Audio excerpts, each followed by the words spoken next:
Welcome to Wow, or Women of Worth. I'm Michelle Martin. Born in Singapore and raised here, she is a professional mixed martial arts fighter. At the tender age of 24, Kirstie Gannaway is a 1FC fighter and just the second female professional MMA fighter in history on the Evolve Fight team. How does this freelance, self-taught graphic designer who started boxing at the age of 15 feel about joining the big leagues, and what motivates this young woman? Welcome to Women of Worth. I'm Michelle Martin. How are you, Kirstie?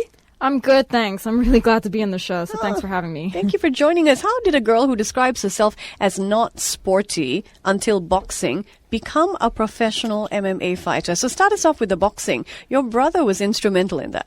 Yeah, he was. So I got into it because of him. I saw him compete one time and I thought it was so cool. And like me and my brother have always been really close since we were young. So to see, like, he was like my role model. So to see him do that, like, it was really inspiring to me. I found it really cool to see him achieve so much, especially because he used to be a troublemaker. So, yeah, like really big troublemaker. And sports changed his life, did it? Yeah, I mean, it put him on track, and it really showed, especially like afterwards he was doing well in school. You know, like he took care of his lifestyle more. He started becoming more confident and had more pride in himself. So it really showed. It changed a lot.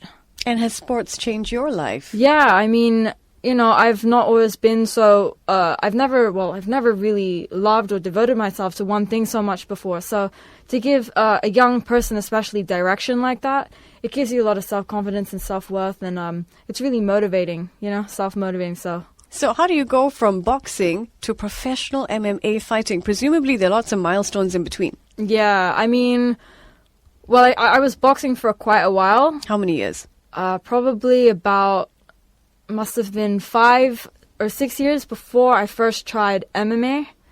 And so I was so used to doing... Is there a story there? It was just that, like, I was so used to doing the same routine all the time. And then I met my current partner now, who was working in the gym. And he was like, come try a class with me. And I did try it. And I thought, whoa, this is so cool. It's something totally different. And I just felt like it was something so new that I sucked at. And it was, like, really inspiring. Like, I thought... You know, it felt more challenging because for the longest time I knew what I was doing and I was so used to it. So that there was something totally new there. So you actually enjoyed the beginner's mindset? Yeah. Okay. It was great, like, because it put a challenge there and sort of broke the boredom. And this was an MMA class? Yeah, an MMA class. You just jumped straight into it. You didn't start with grappling and then move. No, we just jumped in. We just learned, like, I think a couple submissions, like the most basic ones, like I think a Kimura, a guillotine, and then an armbar. We just went through it pretty, like, the basics of it, and then, yeah, from there. Has being part of MMA ever had its daunting moments for you? Yeah, I mean, there's a lot of pressure. You're surrounded by a lot of really good talent, so it can be, you know, like, very intimidating sometimes, but I think it's a very humble sport. I think if you're very humble... It will work well because you have to have the right mindset to be there. You need to learn to have your ego under control and be confident at the right times and in the right way. So it's all good practice. Now, women's boxing goes back to at least early 18th century. But, you know, still in this day and age, you find a lot of opposition from parents, maybe, or voices that care about, taking a hit in the face or just being hurt. Have you faced any opposition to becoming a professional MMA fighter?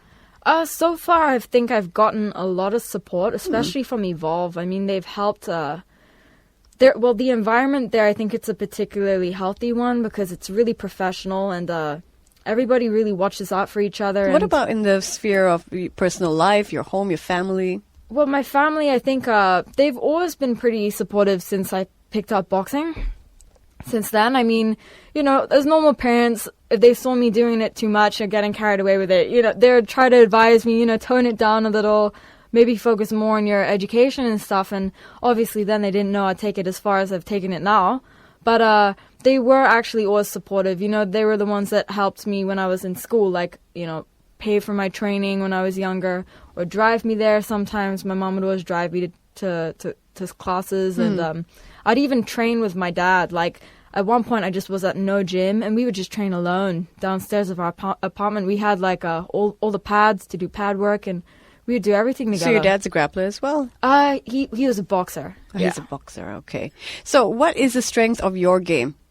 Mine would be my stand-up. I mean, I've been boxing for the longest time, so I'd say that's where all my confidence is. I mean, but then I have been training a lot on the ground, and I have to say I love the challenge that I face working on the ground, and I really like it and feel really comfortable. And now that I've been training so much more, my game has improved so much since joining Evolve. I think I feel like that's a strong point too. You possess 8 years of boxing experience, 5 years Muay Thai, 2 years of Brazilian Jiu-Jitsu, 2 years MMA experience. So you came to Brazilian Jiu-Jitsu really white belt, had to start from scratch. What has the sport brought to your life? I think the biggest thing was discipline. I think it's the sport that encourages discipline among its students and respect as well. Especially a lot of the traditional teachers, they'll try to put all those values into it. You know, it's a lot about respecting your opponents and treating each other fairly and nicely. I mean, yeah, you'd be surprised how many good morals there are that you'd learn in a lot of the classes. Especially, I find my partner, Herbert Burnson particularly, I learned a lot just from training for him for the first 2 years when I was doing BJJ. So you learned a lot from training with him. Yeah, I mean, he purposely, intentionally, he likes to teach people things that they can incorporate into their everyday lives. So they'll learn things he'll teach things on the mats, and then he'll see the way people react with each other, and he'll bring it up at the end of classes and say, you know, how this can work in real life and how you guys have to respect each other and why you have to treat your opponents nice and all this kind of stuff. So it's pretty cool, and you see a lot of that going on. Because as a white belt, you know, it's almost a myth, but no, it's not a myth. It's a stereotype for a reason. No smoke without a fire. You hear a lot about these spazzing white belts who don't know what they're doing, but going at it full force and then ending up hurting themselves or their partners. So did you have to take ego out of the whole scheme of things when you are a beginner at any sport, do you think? You do. I mean, it's highly advised, and it's better for yourself and everybody around you if you can do that. Especially because it's such a technical sport. So in order to gain the information, you need to open your mind to, you know, and think somewhat fair. But yeah, I mean, I learned a lot of my basics from Herbert, who I really like his style in particularly, and I think it works really well for me too. And does boxing have life lessons as well? You know what? I think all martial arts, when you do any kind of martial art, it gets to a point where you get a self-realization where you get to a point where you're like, okay, I have to make a change in my lifestyle if I actually want to be good at this. And we'll hit that point in time, and I think it will happen for anybody that wishes to really pursue it, whether it's for fitness or professionally. Because there's no reality like being beaten on the mat or exactly, feeling that you don't have the stamina to continue in a bout. So it's the ultimate reality test, isn't it? So you have to sort of make it or break it a lot of the time, and I think that makes people learn a lot about themselves. Do you think more women should think about or contemplate taking boxing up? Firstly, it's a great form of exercise. It's excellent, and I think a lot of women, especially in desk jobs and stuff, they find a lot of trouble, you know, getting in that bit of exercise. So you can usually find like short classes, like 30 to 45 minutes, even an hour. So to get such an intense workout from boxing, works your cardio, strength, and you also get a lot of flexibility out of it. So I think it's great. I think it's fantastic for women. And it's also, I think the most obvious one is self-defense. I think it's important for anybody to know self-defense, but not just that, but it gives pretty much anybody I've seen get involved a lot of self-confidence. And I think that's really important for women, especially in the younger generations. MMA, I think, is gaining ground here in Singapore, and I think the fan base is growing. But what do you say to critics who think MMA is a bloody cockfight? People, they're only going to be able to make that judgment based on their level of education in the topic. So, not everybody's going to totally understand MMA, for example, as much as the people that might train it themselves. Because you get that whole other perspective when you train it. You feel how things work. So when you see it totally differently. And you can appreciate it and take it to a whole other level.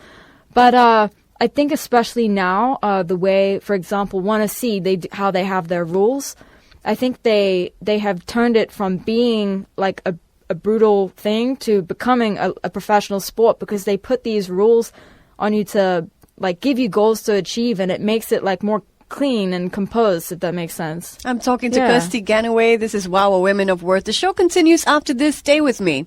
Welcome to Women of Worth. I'm Michelle Martin. I'm joined today by 24-year-old Kirstie Gannaway, a 1FC fighter and a professional mixed martial arts fighter. This is part of our series of Women in Sports. Kirstie, take us through a typical day when you are preparing for a fight. Well, we're basically going to do about at least 4 hours of training a day. And every single day of the week, we're either going to cover wrestling, no-gi BJJ, we could do boxing, Muay Thai, or just put it all together and do like MMA This is one training. 4-hour block. Oh, no, these will be split up. So Okay. like 2 hours for one of those, 2 hours for another one, 2 Okay. hours for... So we'll just put it through rotate, basically. Make sure we cover every single one every week. Do you eat differently when you're preparing for a fight? Yes, I do. I try to eat more clean. I think the biggest thing I try to avoid is refined sugar, especially when we're training at such high intensity and trying to cut weight. If you put that kind of thing in your body, it just drains you of energy. So I think that's a really big thing to look out for. So that means also eating the right kind of carbohydrates, like more complex carbs, things like that.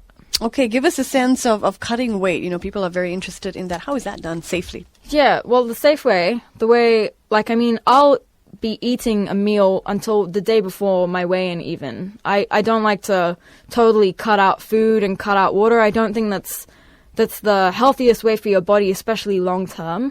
But yeah, the way I like to do it is it's about a lot of portion control. You really need to control your portions, have what's necessary.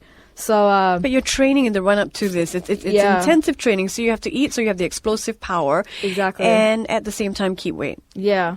Well, keeping that power, I think the most important thing is having carbohydrates before training, because that does give you energy. I think a lot of people, there's a lot of like anti-carb diets and things like that, but carbs, that's energy. That's still energy. We still need that kind of thing to be able to train and exercise. That's what makes us, feel alert and gives us that burst of energy. You are the first person I've talked to when we talk about, eating lean to mention that carbs should not be demonized. This is great. I love carbs. Yeah. Bring on the carbs.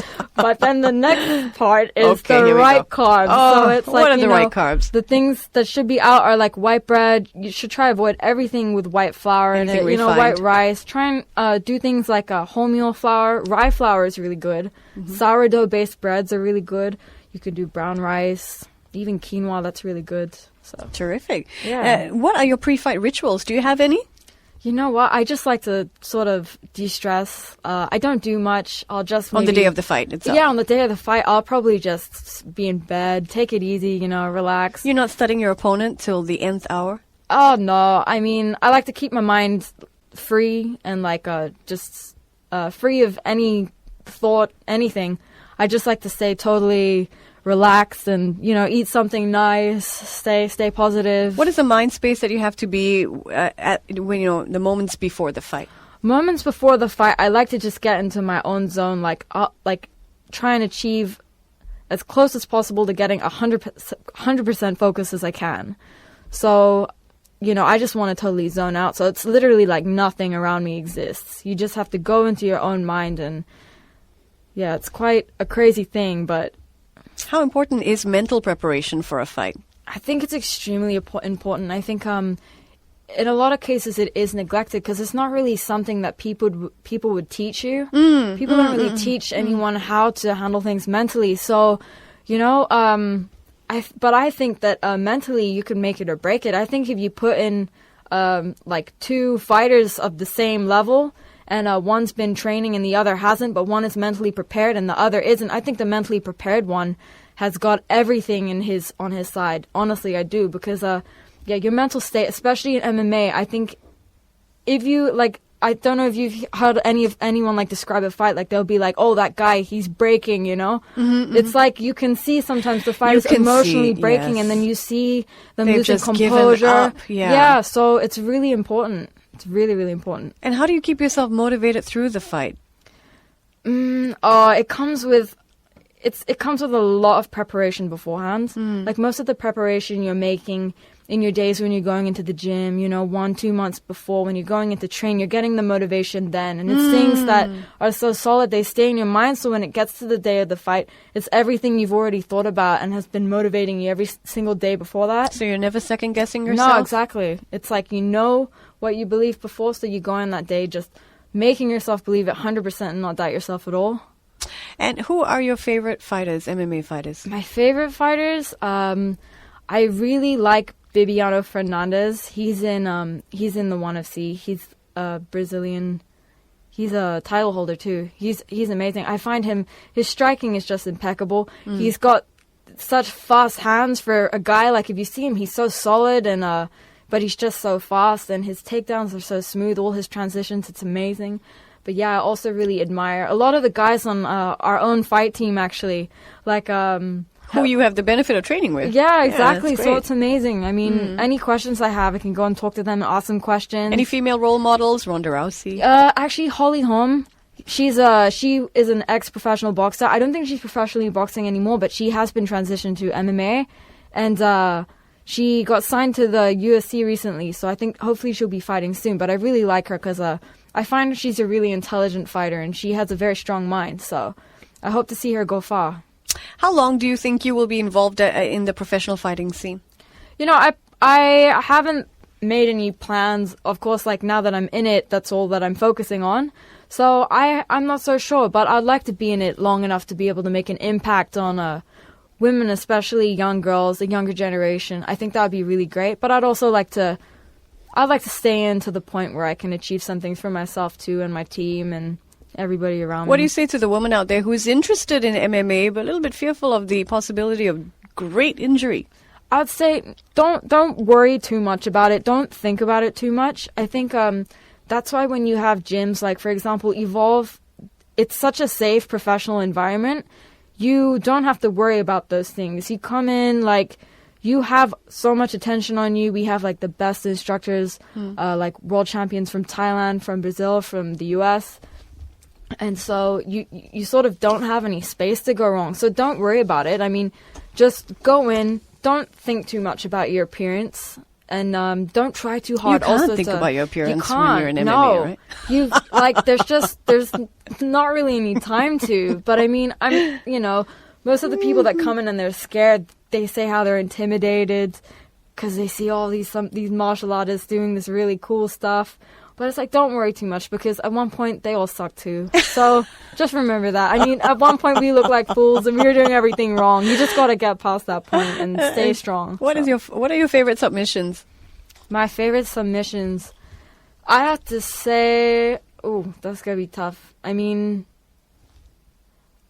I reckon it's kind of fun doing arm bars, I suppose, because especially I'm kind of small, so when I do them on the bigger guys, they move a lot and they can escape easier. They'll stand up, but I'll still have to try and transition and get good positions and still try and finish with an armbar. So I find that kind of fun and challenging. One of the reasons I want to do this show is because we want to have frank conversations. And I think whenever we hear, oh, she's a medal holder or she's, very successful as an athlete, we neglect that there is a long backstory of sacrifice. So what have some of your biggest sacrifices been to get you to where you are?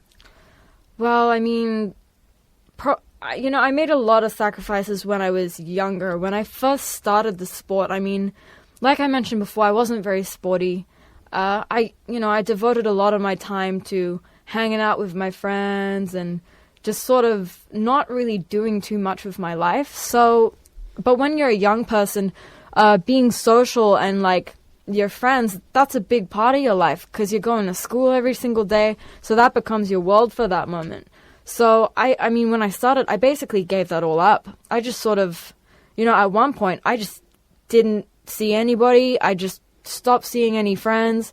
I didn't go out at all. I just wasn't I can hear bothered. parents here crying in the background going, oh my gosh, no, my parents. Because before that, I had a lot to give of... up social support. Yeah. But actually, don't you swap one community for another almost? Because you're in an environment, you're training with different people, and they become community. Yeah, exactly. Yeah. So, I mean, a lot of the guys that I know that I started training with before, I still know them now. Yeah. And they're still great people. So it's cool, you know those people for so long. Yeah. And also, I think it will... But you gave up one world, so to speak. Yeah. One the social world. But in a way, going through that, like later when I learned to find more balance with it all, I did learn who my real friends were too. Because I think when you're young, you don't really know how to know that stuff. Yeah. You know? Yeah. Everybody just wants to have a group of friends to be around.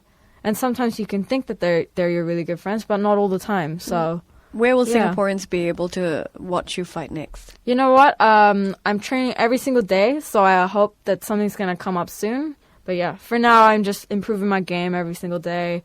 Yeah. Well, good Trying luck. to get as good Kirstie as I can. Gannaway, thank you for being on WOW. Thanks so much for having me here. I'm Michelle Martin. Thank you for listening.